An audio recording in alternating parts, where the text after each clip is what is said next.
first to a stunning decision in the family court that should raise the alarm about how children are given puberty blockers in this country. The judge stripped the mother of the custody of a son, who she claimed was actually a girl in a boy's body and should get puberty blockers. The father disagreed. He wanted to let his child be a child. And the judge said, well, leading child gender medicine experts treating this child had misled his court.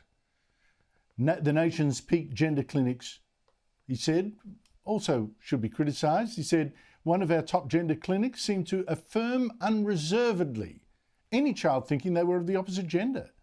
And in this case, they didn't give this 12-year-old a formal gender dysphoria diagnosis until the court proceedings started, despite having treated this child for 6 years. The judge said that with age, this child might in fact, well, they might decide they're female, they might decide male, wasn't immutable, and at this stage in the child's life, 12 years old, all options should be left open without any unacceptable risk of harm to the child. Joining me is Andrew Amos, an academic psychiatrist who's co-authored a paper in the journal Australasian Psychiatry warning that there was too much politics and not enough science in helping children change gender. Andrew, thank you so much for your time again. Look, how important is this judgment?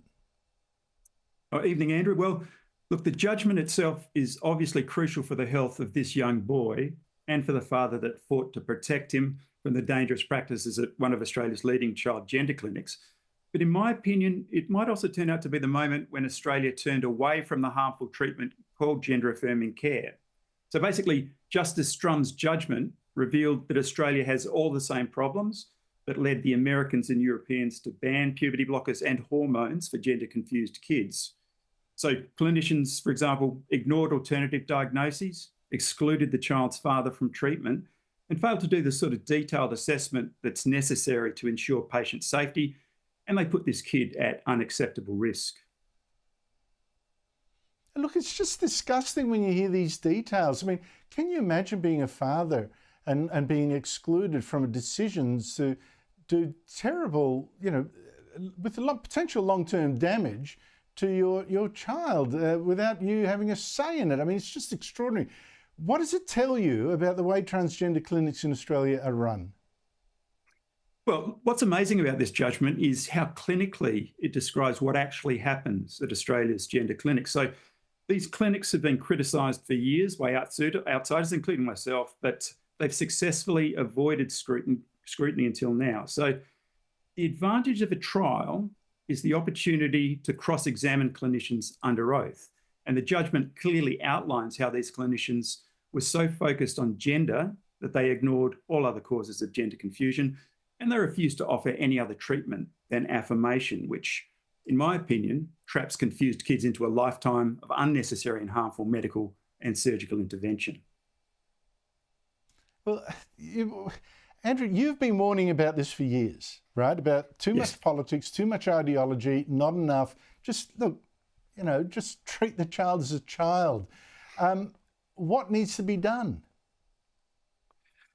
Well, look, in my opinion, we really need to follow the international research and ban gender-affirming care immediately. So the reviews being done now in Queensland and nationally may be necessary politically, but they're medically redundant, and it's kids and their families that are paying the price.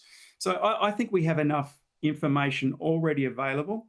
We can prevent the harms being done to these vulnerable children, and no one will ever have to again read a judgment like this one, which really made my blood boil. And I think justice will be done. Well, it also needs to become a political issue, honestly, too. For the politicians are handing the money to these clinics, and they should really step in. If we don't step in, the kind of treatment that's been exposed here, if it's typical, what kind of damage could be done to a vulnerable child?